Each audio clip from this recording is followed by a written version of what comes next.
Ndara Surtayu. Iya. Enten apa Gus sing kula entosi Didi Kurawa. Sing kula enteni sanes Parasata Kurawa ning Begawan Durna sing kula suwune priksa teng pundi lenggahing pundhing kula Pandhawa ingkang sampun sawetawis wekdal nilar Praja Ngamarta. Betul, nun. Blokasuta wae Begawan Durna, Bapa Penemban Durna ora priksa menyang lenggahing para Pandhawa.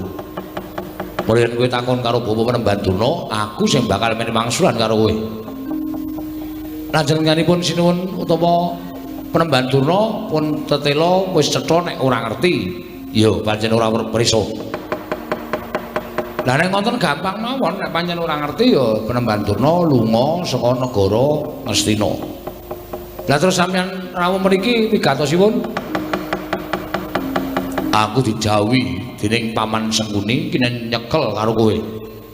Nyekel napane? Lho, awakmu kersane tak bondo tak krincung sing kaleboke pakunjaran. Gedhe kok tak pateni Petruk.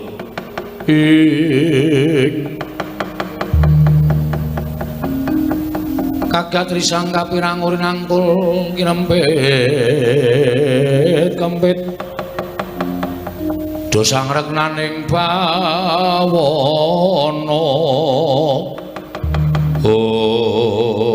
belajar orang ngerti sangkan marane lah kok malah Petruk tekan negara Ngastina kok kaya arep dikrenah patine. Mula rasa dadak kowe bangga, rasa dadak kowe selak ulungna tanganmu, tak bondo, tak krincung sing bagi pakunjaran. Mas, nek pancen sampeyan aja mateni karo Petruk monggo. Ning carane sapi mang jagal sik. Nek wis kula ambruk ora duwe daya, mang pateni kula manut wani karo Surtayu. Sing tak wedeni awam. Kowe biyen tekan saniki kula mboten wedi karo sampeyan. Pecah diadamu sirna Margolayu. Mang maju mriki jajal-jajalan karo Petruk. Minggir kok. Ya.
maning jajalan Petruk ngobrak-abrik para Sata Kurawa iki malah sing ketok Bagong.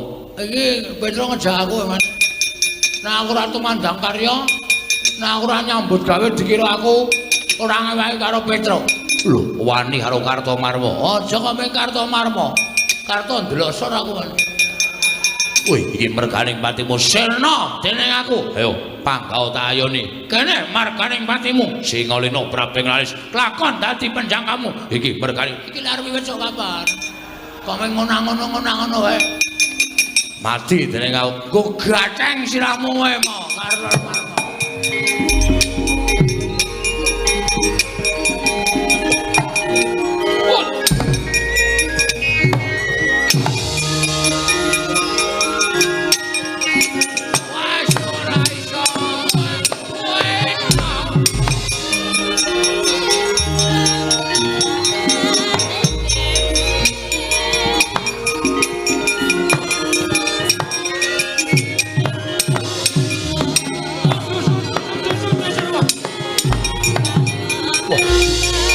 Apa lho pencak silat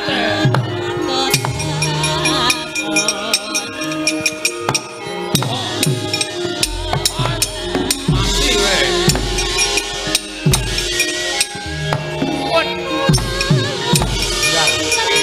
ya kok wani karo silat kan yo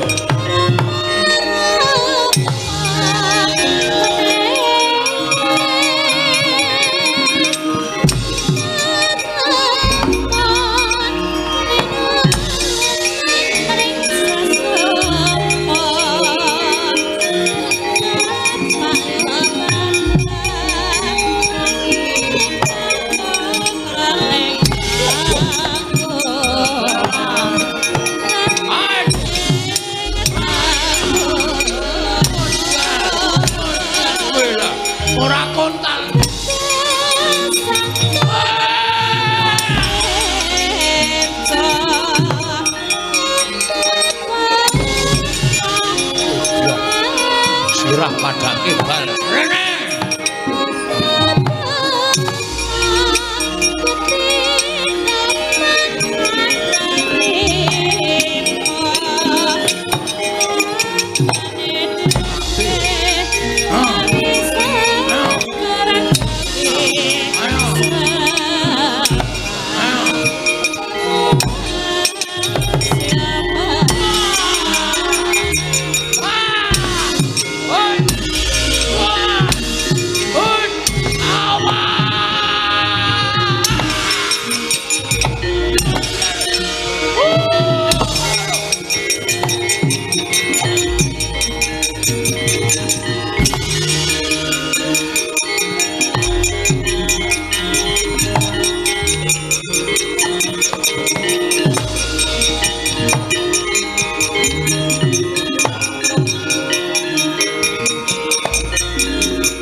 Gong,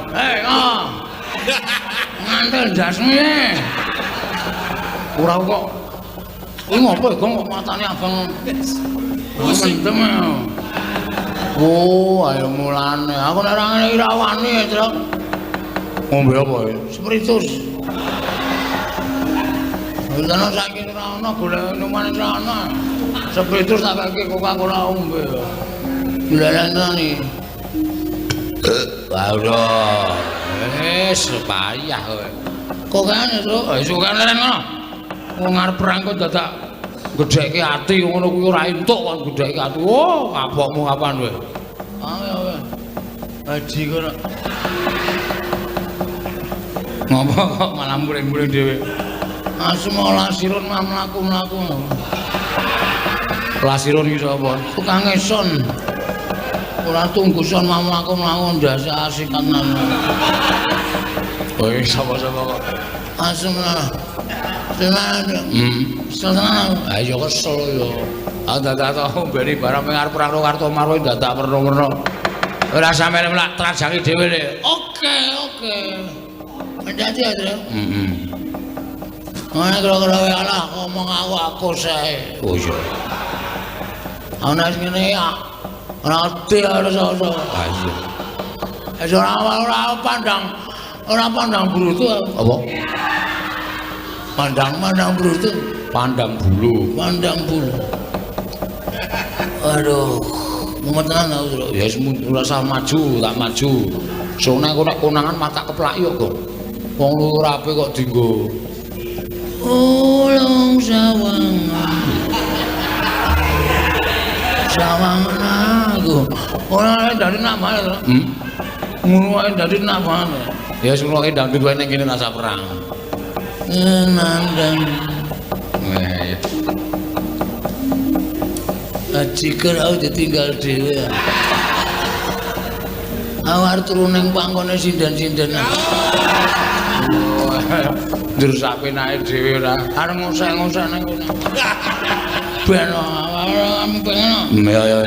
Lah trajange dhewe le. Hati-hati ya, Tru. Ya.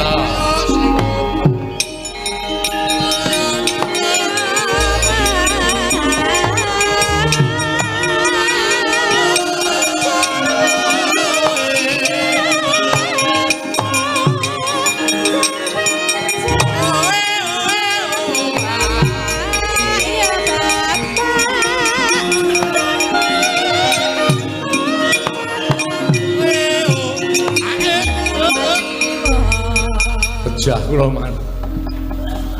Petruk seprika-sepriki mboten sesuda kekuatane. Ning malah saya mempenge mboten kanten-kanten kula sumanggaken.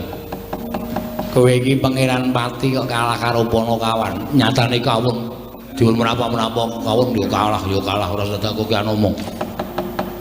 Wah, edian. Bagong perang kali kula. Bagonge mungsuh Kartomarma nggih. Tandange ngawur. Wah, wis sajake kaya wong pinter pencak ngene. Wah, kok rusuh kula mboten wantun musuh Bagong kula semanggaken. Jengklit barang sapenake dhewe. Lah dalala sapa sing urung maju iki sing arep maju? Swatama mboten dawuh. Maju le, nggih mistaken dawuh Petruk. Mboten manut kan kula ajar. Wis sakarepmu pateni ya kena iki.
Arep menang karo Kartomarma menang karo Raden Surtayu musuh Swatama entuk musuh kowe ayo alasan Petruk kowe diantemi kok meneng wae mlirik matamu kowe menungso apa kowe kepancingan apa lah kok dadi kowe meneng wae ayo gage ayo alasan kowe ngece arep kowe ngino arep dume tak antem ora apa-apa matamu mlirik kok anggemu aku ki anak pendhita kowe mung anak batur diantem kok ora apa-apa malah mencicil mripate anggemu apa ayo kowe malah suaraku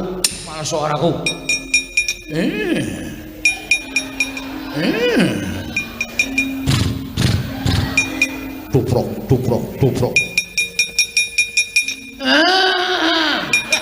rasa melu-melu aku gungae terus sok melu-melu togong lare.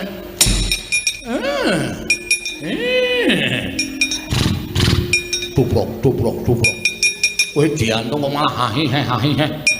Kowe malso kowe. Malso.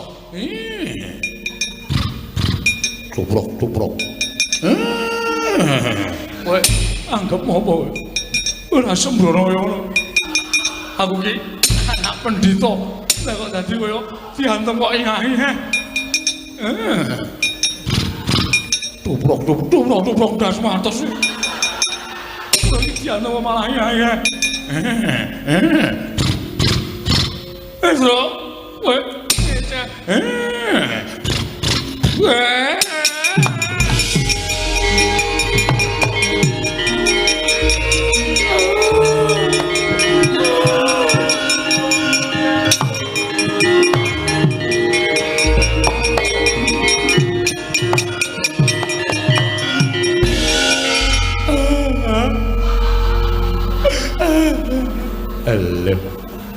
Iki ngapa iki? Prajurit maju, ora katon tatu kok mundur nangis. Man, ngapa? Ati kula sakit, Man. Kok lara kenapa? Manah kula sakit. Petruk kula jotosi. Lah iya, aku ya weruh. Nggih, Man. Petruk kula antemi sak manut karo karep kula sak mempeng-mempeng kula. Kula kan males ora gelem males niku matane mejejel. Bareng gelem males niku mboten ngantem. Piye? Ngenten iki, Man. Terus cangkeme ngenten iki. Terus iki tuprok. Wonten niku, Man. Niku bola-bali niku suwe-suwe tak rasake ati kula saya lara. Saya lara terus kula nangis. Adik anakku ngger satama. Pulo-pulo bejamu dadi 20. Mula ya Petruk ki ngerti sejarahmu. Dikon bales ora bales ning malah ngono kuwi. Niku artine napa, Pak? Teng ati kula kok lara banget. Kuwi tegese Petruk ki ngece karo kowe. Lho, ngece bab napa? Ngece nek kowe kuwi anak jaran. Paman ampun crumetan. Kula niki anak pendhita, ibu kula widodari. Widodari ning keleke papat. Kok keleke papat? Sikile papat. Mbokmu kuwi jaran. Man. Ngono patih tak jotosi tenan. Ibu kula niku widodari. Widodari ning biyen jaran. Jaman di ngono bapakmu kuwi wujude jaran. Napa nggih? Beda mongi ya. Mula kowe sikilmu duwe tlacak kaya ngono, rambutmu kaya suri merga kowe padutan karo jaran. Aja kuwatir iki dilongkas ana Bupati Kap. Kowe melu ora? Bupati Kap nopo? Lho balapan jaran. Kowe ra ya iso mlayu ta engko paman kula tak ajar ta. Loro atiku. Monggo Kanjeng Rama niku crita kali kula nek bojone niku garwane niku ibu kula niku widodari. Widodari ning doyan suket. Ateges jaran. Ejan. Biyen ning lakoni pripun gimana? Lah ya mbok. Aku ya ora ngerti kaya. Wong bapakmu ki dikira jamak-jamak. Napa riyen niku dereng ngenten wong ya nah. Ning bapakmu ki mbok menawa pas bingung. Usah-usah ning lakon. Loro ati. Dene ning pertapan kondange pendhita garwane widodari. Jebul ping tukang narik andong. Ayo kuwi. Bahas apa iki? Bahas apa? Mboten bahas napa-napa mung genahke kok. Sampeyan niku wong tuwa napa bocah? Sampeyan niku wong tuwa napa bocah? Lah nggih wong tuwa, semene bocah nek entek-entekke kempongan. Ngerti sotoma niku bocah ora ngerti, ora ndulung omang dunung-dunungke. Ngerti sotoma niku ora weruh karo kanan senatane kok mang weruh-weruhke. Sampeyan seneng nek kula kepirangan? Ha. Sampeyan bunga nek kula isin. Iya. Oh, indah-indah patih sengkuni. Ngerti kancane wirang malah dipirang-pirangke, malah digejek-gejekke. Petruk kantong balang. Kowe aja ngino araku. Aja ngecek karo sotoma. Ayo. Begawan Durna tanti ngono legane atiku. Wah, kok iso menang karo Begawan Durna? Bumi langit tangkep Petra kandang bolong. Kuprok, kuprok, kuprok, kuprok.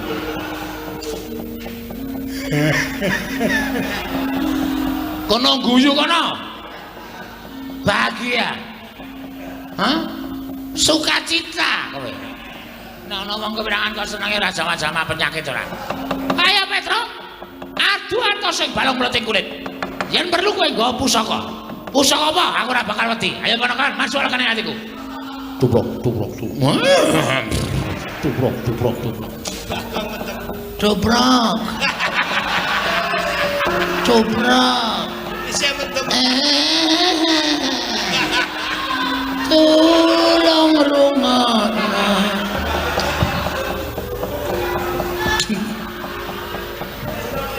Wong mumet sirahe kok ya dadak melu ngecir. Oh, pancen penyakit kabeh. Petro ya penyakit, Bagong ya penyakit, gugu karepe dhewe.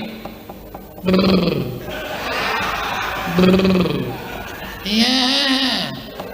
Cobrok. Cobrok. Yuk. Halo. Ditirokke nek jarane jengking. Jengking dasmu kuwi. Penyakit ora. Oh, senengane kok ngece karo. Ya Petro. Kowe ngejawab apa? Kuat nadai Kiai Cunda maneh. Oh, nglakon meguru karo kowe. 20 tahun keparat. Tubrok, tubrok, tubrok, tubrok. Dobrak, dobrak. Toprak, toprak, toprak. Siamene malah ngejak setar balapan jaran. Aku ki gumun karo Petro ki. Biyen sik ngabari sapa ya? Kok iso ngerti? Ponokawan mongko ora ngerti jaman nom-nomane Kakang Brembandurna. Iya. Oh, pancen Perot. Ngece aku sengkuni Perot. Kose to. Sampeyan niku ece-eceran ya ece-eceran aja nyandak sak dhuwuring tenggak. Perot yo men. Wong sampeyan yo eleke kok dadak pendhita kok irunge kok manuk bedet. Ya men, nek ora Perot cangkeme. Nek ora bedet irunge. Nek ora Perot cangkeme. Bedet Perot. Bedet Perot. Bedet.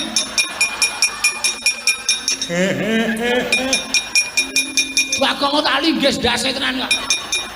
Ora ngerti perkara kamu ni bedet-bedet dengkule atos ora. Lha Bagong ngerti nek sampeyan pendhita kaya manuk bedet. Ya bedet sampeyan Perot. Bedet Perot, bedet Perot. Tetrat. Tetrat. Arat. Durung muni kok wis diwangsuli ora. Aman cepet-cepetan ora. Perot. Oh, cah adil kae. Nek mrene ngeje sampeyan, nek merono meje kula. Meneng mawon. Nggih, nggih. Diem, nggih. Anggere sing ngece tendiangi sampeyan. Mboten, Mbak. Petro. Ayo.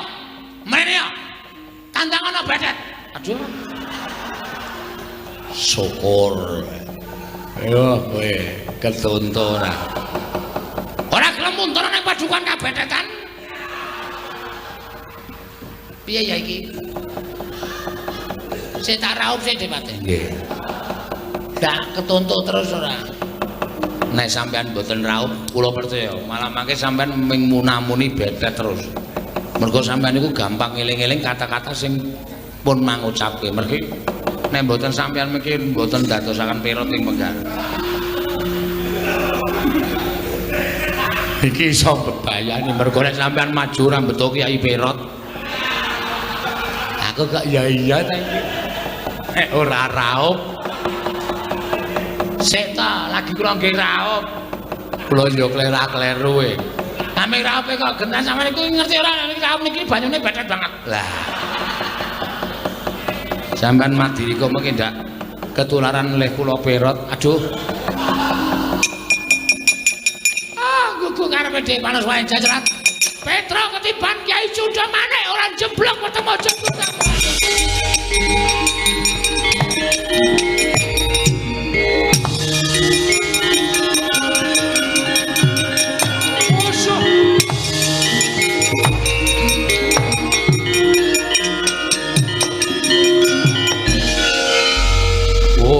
Begawan Durna kok ngamuk tenan. Nggawa cundha manik. Murung mubiar kaya ngono kae. Gong, le, mlayu le, mulih ayo. Mati menangan.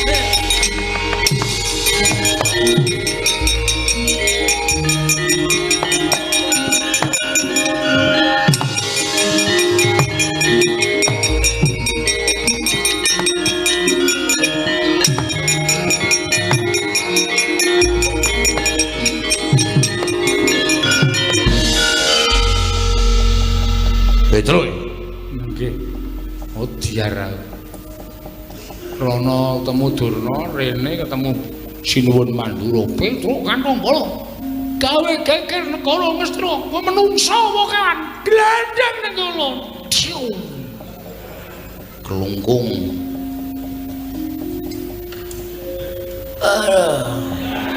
Iku ngopo to Mas Rono mari-mari adus kono. Kita gebyuri ndas Petro. Sapa iso? Dursasana. Uduh. Sinuwun Mandura ngono. Hah? Sinuwun Mandura. Wah, mati. Gong. Sinuwun Mandura iki Sinuwun Mandura. Hah? Sinuwun Mandura. Asem iku krungu Kartomarma. Wow, selip kupinge ora. Sinuwun Mandura to? Mati awake dhewe. Hah? Mati. Kok iso?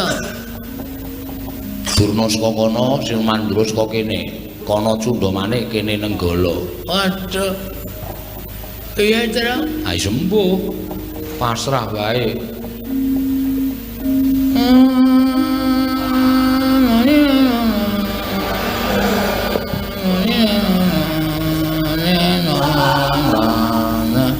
Ngopo iki Gong kowe iki? Nganggo keyboard.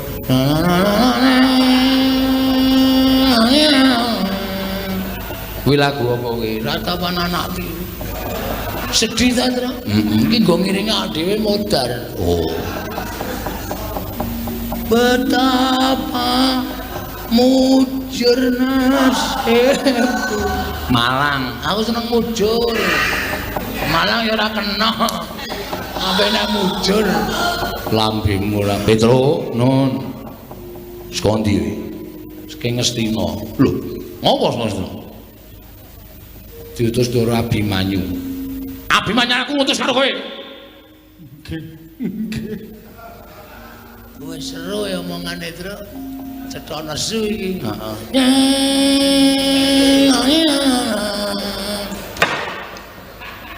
Dupan jasmu kowe. Anggrana sedya anane ana. Tulung jaman. Oh kuwi iki pantai layar. Aku lagi nyiptake bedayane ora iso rampung tak pentaski ya Tru. Iya. Ngopo sing Ngastina? Ditut karo Abimanyu. Lah ya Abimanyu putus kowe ning Ngastina apa? Panjenengan boten prisa to? Ora. Ndara Pandhawa niku pun tigang candra kisah saking negari Ngamarta. Lho. Pandhawa sing 3 sasi nang Ngastina Ngastina. Ngamarta. Nggih. Lah kok aku ora krungu kabar? Mboten ngerti wong ya niku lelungan meneng-menengan kok. Iki wis ora tintrim ya, Gong. Atimu. Lagu opo? Lan atiku dadi siji, aku mentaimu. Mencintaimu, cine aja dirangi. Blok ora. Lah terus nyuwun besok kali Begawan Durna. Lah ya terus ditut Abimanyu kaya nyuwun Begawan Durna Pandhawa teng pundi ning Begawan Durna mboten saged paring wangsulan. Malah kula dikeroyok Kurawa. Lho. Malah kowe dikeroyok Kurawa? Nggih. Lah terus dadi perang. Ning sepira to banggane para Kurawa? Nyatane kula ya iso menang. Lah kok kowe iso menang kok mlayu-mlayu ki opo? Begawan Durna sajake ajeng mentala kali kula sinuwun. Mentala piye? Begawan Durna mentala kali kula dheweke nggawa cundha manik. Kula ajeng dipateni kalih Begawan Durna. Wah, panus maning cacaran kertane bawana. Begawan Durna arep mentala mateni karo Petro kandhang bolong ora lumrah manusa iki. Oh setan kowe. Wong kowe iki ngopo to? Ora nyeneni kowe to? Ora. Wah, tak kira nyeneni kowe. Tiwas tak getak. Wah, ngilangi dramatik kowe celana. Bagong ngopo? Panjenengan nusun-nusun dikira ndukani kula, kali Bagong digetak. Wo, lah ngempatke karo lafale. Ora ngerti karo kalimate keparat. Nggih. Lah terus pripun? Minggiro Petro. Cundha maneh mungsuhe Nenggala. Lah rame iki.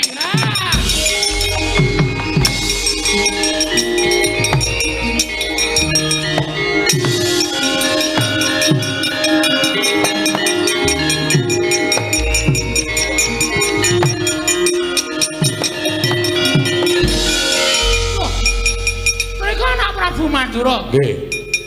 Ngliga Kyai Nenggala wonten menapa? Nggo ngembari wong tuwa sing kurang gawean nggawa pusaka tengah-tengah awan mriki arep ngopo? Arep ngopo sampean nggawa pusaka? Anu nampa mlampah-mlampah nggih. Mlaku-mlaku pripun? Tange kelakone wong nggawa pusaka ping mlaku-mlaku karepe piye? Mesti ditamake wong. Iya, mesti ditamake wong. Nek ngoten ku ya arep namake Nenggala ki ning diadane menungso. Lho, sinten sampean? Lho, lepat kula napa? Sampean nggawa pusaka kula nggawa pusaka. Rasa kok kan gulung diduwa piye? Mboten nggih. Mboten kula sampun ngakeni kelepatan. Singgahke. Singgahke. Dilebokke. Dilebokke. Kowe.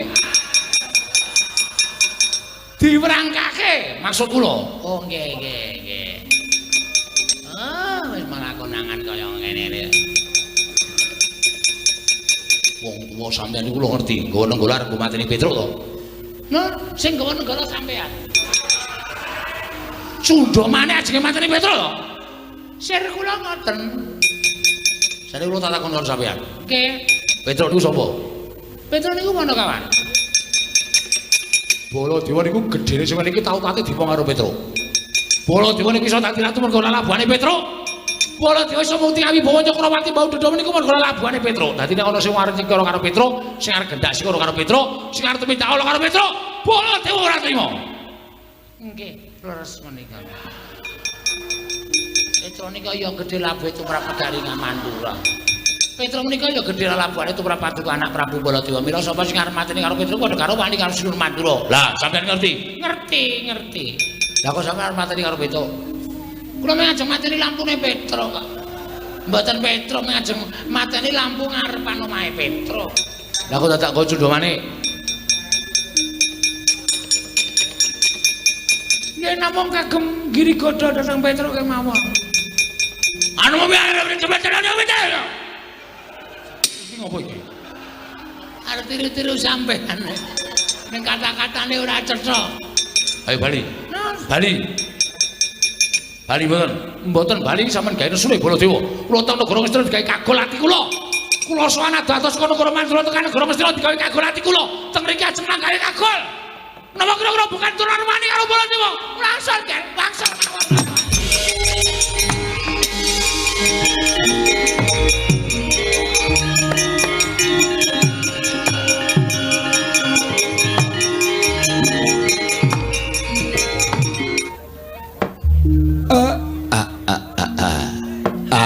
Blegegek kugek sadulita mel. Anak anu nganindita bocah mursid iso mikul dhuwur mendem jero karo wong tuwa boleh nala garing padha raharja sak praptamu nala garing anakku mbarep cah bagus. Sawetara kowe sowan ana ing Karang Kadempel boleh nonamit pasang Kalimantabi tinebihna ing lodone dumewing tawang tuwang Kanjeng Rama kepareng kula ngaturaken sembah sumenging pangabekti kula kunjuk sandha pepodo paduka Kanjeng Rama Semar sesembahan kula Rama Semar inggih Rama Badranaya. Ya tak tampa pangestune Bapak Tampanana ya Le Kula pundi nggo jimat paripin dayana ing kasantosan Kanjeng Rama. Prayogakna nggonmu ngadhep sampun boten kirang prayogi wiswanipun ingkang putra Pambayun. Inggih menika pun Nalawi Gareng. Iya, Petruk Padhararja sak praptamu. Pangestunipun Bapak wilujeng bekti kula kunjuk, Pak. Iya, Petruk tak tampa. Pangestune Bapak Tampanana ya tole. Kula pundi nggo jimat paripih dayanana ing kasantosan. Paring pangestunipun Bapak amawahono kabagyaning gesang kula, Pak. Iya, tak tok anu, gawe gedhening atiku. Prayogakna nggonmu lungguh sampun boten kirang prayogi anggen kula ngabiyantara. Panakawan Bagong, anakku ragil sing bagus dhewe. Padhararja sak praptamu Bagong. Pangestune ayah.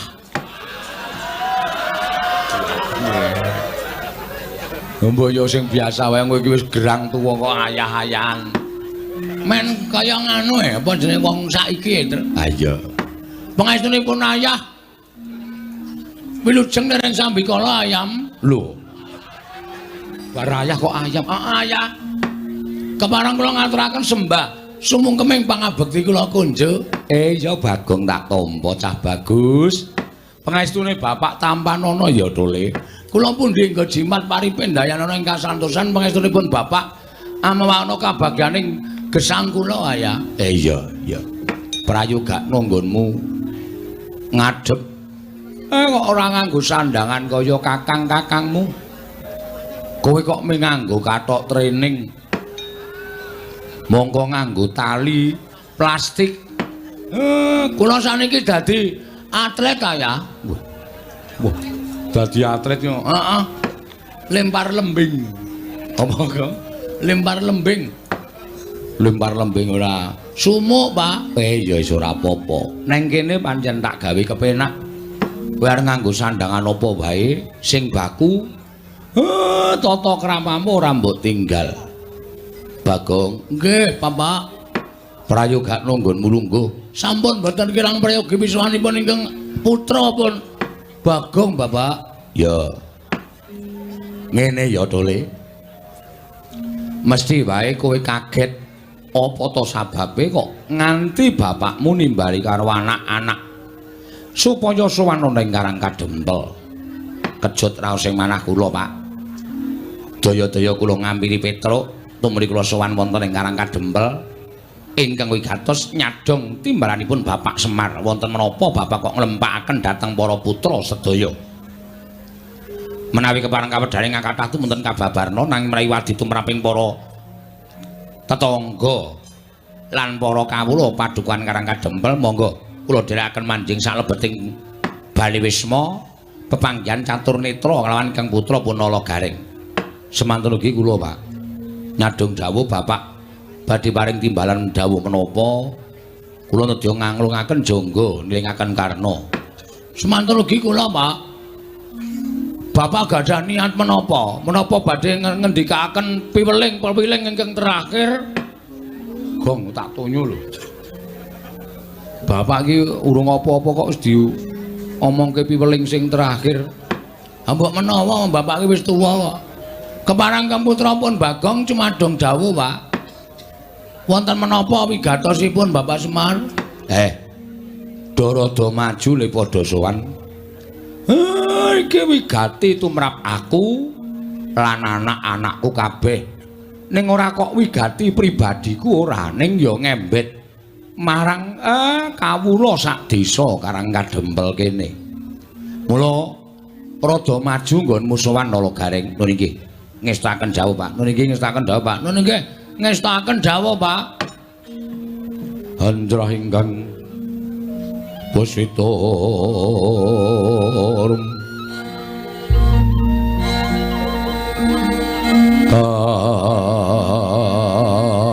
Kasilring Samirana mrih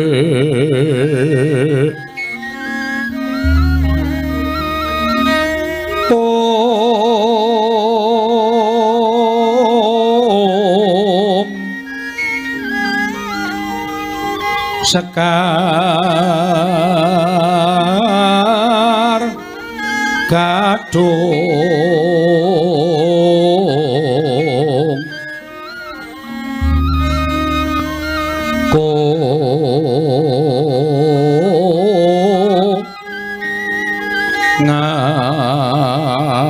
Mas Gandanyo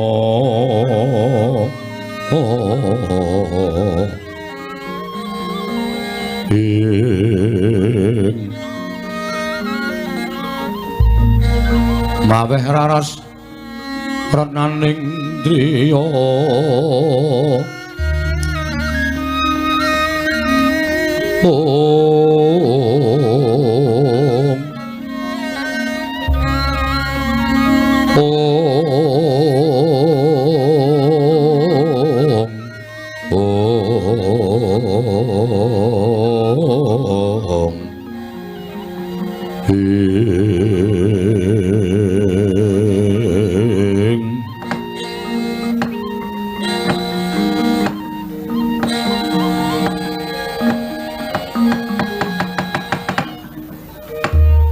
Nala Garing Petruk lan kowe Bagong.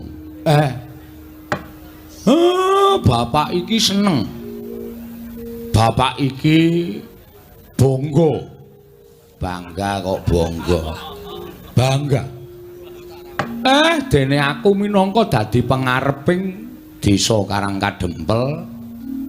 Udakara wis dina ingkang kepungkur lan mbok menawa sasi ingkang kepungkur desa kene iki ditetepake minangka dadi desa budaya lan desa wisata. Nggih, Pak. Iki ndadekake bungah rasaku padha karo desane awake dhewe iki pancen digatekake karo para pepunden-pepunden sing minangka dadi pengayomane awake dhewe. Lah, saiki kowe minangka dadi wong-wong utawa anak-anakku sing mapan ana ning Karangkadempel. Tak jaluk kanthi banget apa sing wis diparingake dening pepunden mujudake desa budaya lan wisata iki wajibe pancen mbok upakara ingkang kanthi becik. Aja banget gampang rumangsa dadi wong desa kene tumuli bombong atine. Ning bombong tok ki ora cukup, seneng tok kuwi ora cukup kanggo njaga sing wis diparingake dening pamarentah. Pamarentah ya kuwi wujude desa budaya lan desa wisata. Kudu mbok jaga kabudayan ning desa Karangkadempel kudu mekar. Semono uga papan-papan wisata ora ngomongake wisata ingkang dumadi saka alam nanging uga panggula wentahing para kawula sak desa Karangkadempel mujudake kapinteran. Ya kuwi Karangkadempel kene iki wis kondang dadi papan panggonane sentral kulit tas sepatu kok setapu lan sak piturute iki asale saka kene. Mula wajibe kuwi padha dijaga. Carane njaga supaya tetep menjila kondang kawenang-wenang. Lah kuwi eneng pundhake sapa? Kuwi eneng tanggung jawabe saben-saben kawula ingkang mapan ana ing Karangkadempel. Aja diya diniya, aja padha regejegan, tetep rukun manunggal tetunggalan bantu binantu antaraning siji lan sijine. Ning akhir-akhir iki wah Semar kene omong ya. Ora nganggo basa sastra barang. Sastra sapa? Saiki nek ngomongke iki rasa nganggo sastra-sastronan. Sing baku kawula iki ngerti, penonton iki paham. Oh nggih. Akhir-akhir iki kok wisatawan, Warataya. Wisatawan kok. Para-para sing padha rawuh ning Karangkadempel kok katon suda. Iki jane eneng apa? Nala Garing, Petruk, Bagong, kowe sing minangka dadi pengarep-pengarepe eneng apa? Eneng masalah apa? Mara gage matura. Kene aku matur Bagongku kena imbase lho, Pak. Mergo sing ngeyel dhewe iki Bagong. Nek bapak kersane aku matur, ya ora apa-apa aku tak matur. Piye? Mergo penemune para-para sing padha golek sandang pangan lumantar dodolan kuwi durung manunggal. Durung manunggal piye? Ngene, Pak. Kono-kono ki akeh papan-papan wisata sing dumadi saka panggulawenthahing para kawula budidaya mujudake ketrampilan tangan kaya to lan liyane padha karo kene. Ning kono-kono ki pendak-pendak ana puluhan para warga saka mancanegara, para warga saka kiwa tengen ingkang padha rawuh mesti padha diparingi sing gawa ki mesti padha diparingi dhuwit. Ngono lho. Dadi padha betah tekan kono. Ning nek kene sebagian padha diparingi, ning ngono uga ingkang isih ngengkel ora gelem maringi. Lah nek carane kaya ngono kuwi ora jeneng kok ora kompak to, Pak. Nek ora kompak dadine sing padha nggawa pembeli-pembeli tekan kene iki do ora seneng mergo ning kene ora entuk apa-apa. Ora ngelingi yen to rejeki saka sing kuwasa kuwi janjane dhewe ming minangka lantaran. Ora dikukup dhewe ning uga diratake karo para-para sing bakal nampa rejeki. Bagong kok ngono. Sik, Mir. Mau ayah kok saiki, Mir. Iki masalahe rada serius iki, Tru. Iki perlu apa jenenge iki? Ana pembelaan saka aku. Aku buka toko tas ki ning tanah-tanahku dhewe ning nggon-nggon aku dhewe. Kok dadi aku dadak ngenehi sopir-sopir bis ngopo? Lho, kok sik sopir bis sing nggawa tekan kene gong kudu ngenehi tip. Kaya aja nganti kowe malak terus rejeki tok pek dhewe. Nek carane kaya ngono, ora mung kowe tok sing kapitunan, ning tangga teparu sanak kadang padha kapitunan. Mula sing kompak. Ayo, nek diparingi paringi semene bareng-bareng. Men kabeh mengko nek kondang kabeh tekan kene kabeh, dodolan kabeh, kerejeken kabeh. Ngono lho, Gong. Terus aku kon menehi. Heeh. Aja malak, tandane lho, rejeki iki nek malak sudane cepet, Gusti ora paring meneh. Percaya karo aku. Nek rejeki kowe ora malak, diratake karo tangga teparu, diratake karo sanak kadang, diratake karo sing wajibe nampa rejeki kuwi. Wo, arep ming entuk sithik ning ajeg. Entuk sithik ajeg tinimbane akeh ming sepisan. Pilih ndi? Pilih kabeh. Lho. Pilih sithik ning ajeg. Nek sithik ajeg kudu tumindak kaya ngono kuwi. Apa-apa ki digawe sayuk rukun. Marjinamatan daya dinayan. Ngono lho. Ha ta? Ha iya. Piye rasamu? Duh. Ngopo e? Len dodok kena keprak. Terus piye nek menurut kowe? Nek pancen ngono wis kompak aku ya saiki melu. Lah ngono. Nek ora kompak ki bakal ya dadine ora apik. Nek kompak nyawiji tunggalan ki apa wae wis to, Gong. Sing bagot, sing abot bakal dadi enteng, sing angel mesti bakal dadi gampang. Lho, ya ta? Sithik akeh disyukuri. Aja malak. Oh iya. Ngono lho. Aja terus kowe entuk rejeki akeh terus ora mbrebel sithik-sithik. Nek kaya ngono kuwi ora ndek kanca, ora ndek sedulur. Ha iya, Tru. Ha iya, wiwit saiki kudu kaya ngono. Siap. Wis saiki aku arep padha karo kanca-kancane. Ya, ngono kuwi. Syukur nek wis ana siji sing diudari, angka loro bab budaya. Bab budaya kuwi ya kudu dijaga. Merga iki awake dhewe mapan ana ing tanah ingkang kebak budaya ingkang wis dadi tinggalaning para nenek moyange awake dhewe mbiyen. Awak dhewe wajib nglestarekake. Lho. Lah kok saiki padha diya diniya. Gareng wingi wis gelem jadil kok saiki wis ora gelem. Malah nek ana jadilan lunga. Aku ana sing ngandani nek jadilan ki musyrik kok ya, Pak. Ana sing ngandani nek jadilan kuwi nyembah setan. Sing kandha sapa? Hah? Sing kandha sapa? Ya ana, pokoke ya ana. Pokoke budaya ya wayang barang kuwi ora apik, wayang kuwi ora becik. Dugangane cangkeme kuwi wong. Kowe iki ora kok nyembah wayang. Wayang ki dadi tuntunan, tontonan, tatanan lan tantangan. Kowe tak omongi ya, wong ndelok wayang ki nek tenan-tenan le ndelok mesti bakal entuk ngelmu sing apik, ngentuk ngelmu sing becik, entuk tuntunane falsafah Jawa. Ngono. Wong Jawa ki alus. Wong Jawa ki kebak sasmita. Ora kok cobloko. Mula jroning wayang iki digelar kaya ngene iki padha didhawuhi ngonceki sasmitaning lakon sewengi mau apa, becike nggo nendi, alane nggo napa. Kuwi ayo padha dionceki iso nggo sangu jroning urip. Ngono. Lah kowe kok percaya karo wong kono-kono sing ora seneng karo budayane awake dhewe. Mongko kuwi wong Jawa, kok nglarang adat budaya Jawa. Uteke wis kuwalik. Nggih. Nek kowe dadi wong Jawa, aja gelem kowe dadi wong liya. Ana tetembungan, kowe aja gelem dadi tamu nang omahmu dhewe, aja gelem dadi wong liya nang negaramu dhewe. Lincak, blangkon, surjan jarik kuwi tok upakara sing apik. Aja diganti sandangan liyane. Wong nyatane kuwi ya sandangan apik, ya sandangan becik. Iket ki bakal ora le nyolong. Lah kok dadi disalahke iki luput ning nggon apa? Kowe kelingan ora?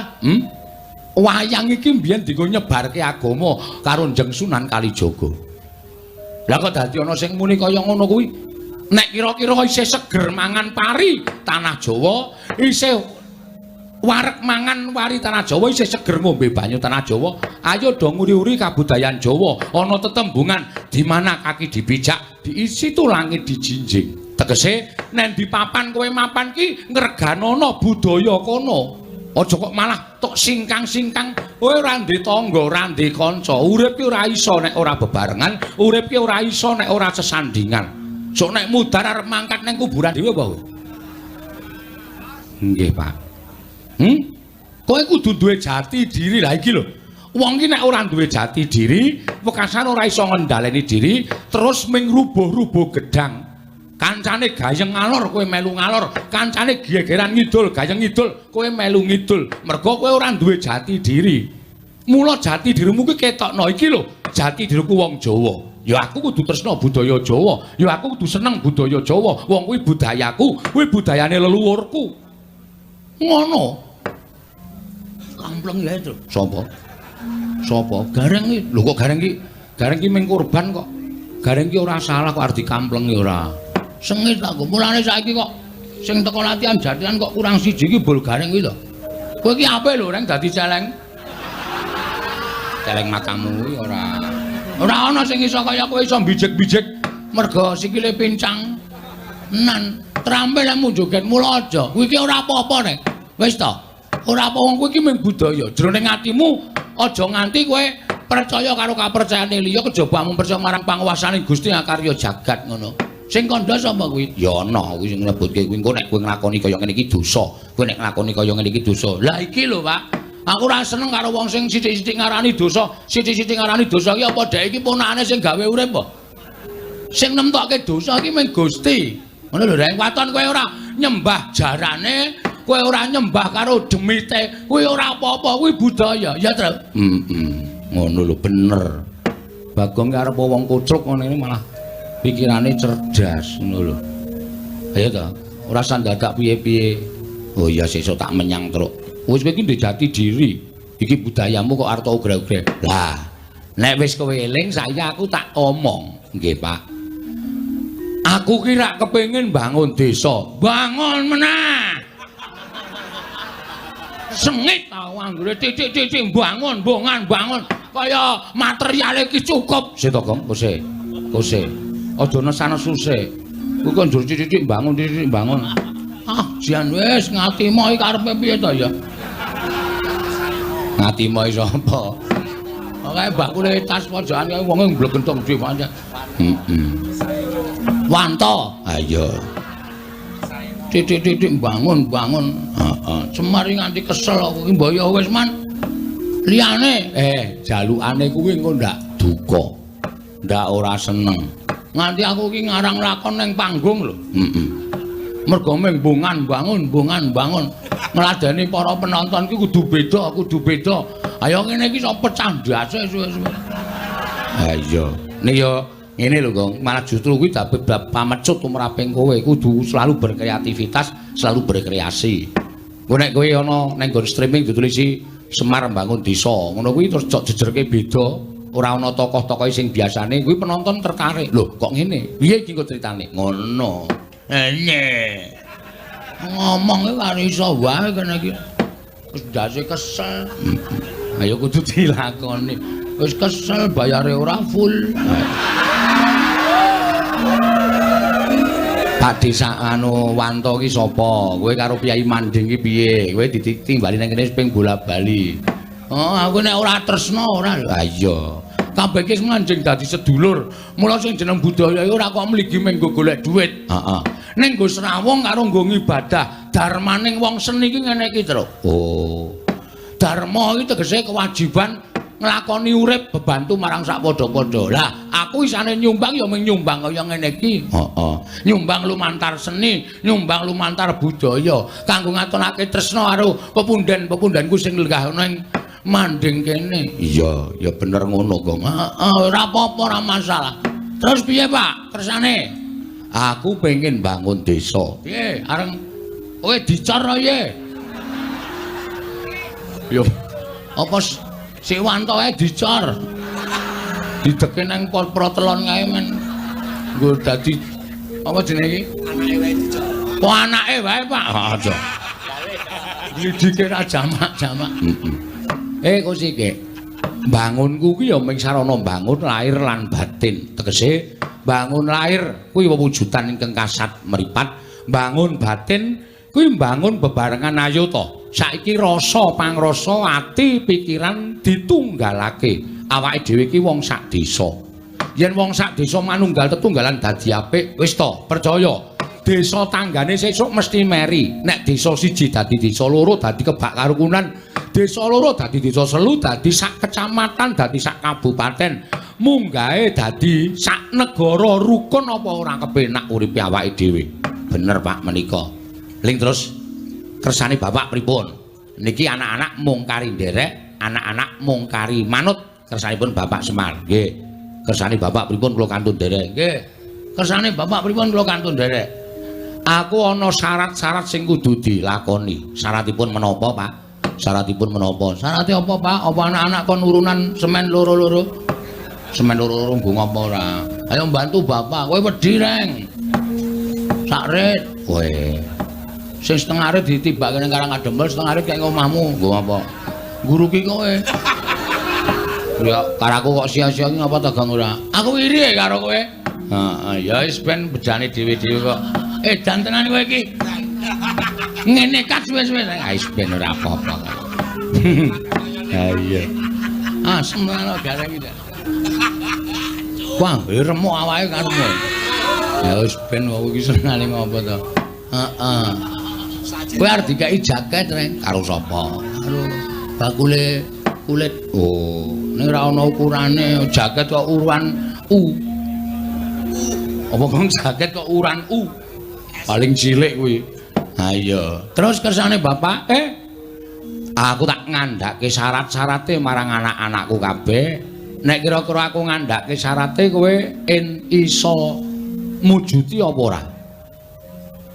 Kersane siji, aku kepengin Karangkadembel kene iki ora ketamung sedhela tetunggon kembang cangkok Wijaya Mulya. Waduh, Sinuwun Ndarawati sing kagungan. Iya. Anakku telu sing saguh rana sapa? Waduh, aku nek tekan ngado-ado ki awakku dadaku sesek Pak. Petro piye Petro? Sikilku ki lagi wae mari asam urat. Aku nek tekan kono ya ora tekan, Pak. Bagong apa? Aku ki meh gejala bisu ya, Pak. Gejala bisu kok iso omong iki, gejala bisu ki penyakit piye aku tak takon karo kowe. Rumangsaku kok ora omongane kok sarwa. Siji Sekar Wijaya Kesuma. Loro ya kuwi Pustaka Jamus Myang Jimat Kelima Sada. Nggih. Angka 3 ya kuwi